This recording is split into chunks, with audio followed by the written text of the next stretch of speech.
13, 2007. We currently have a blizzard warning in our area, which is in effect, and we're supposed to get some 1 feet of more additional snow here. As you can see, like, it's pretty intense out there.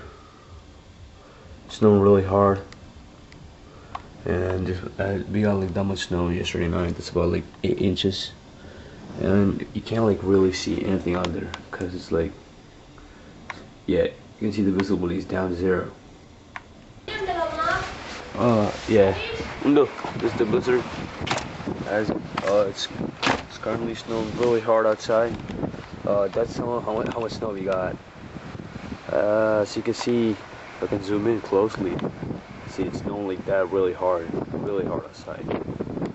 Yeah, and see if you want to see the expression in my face.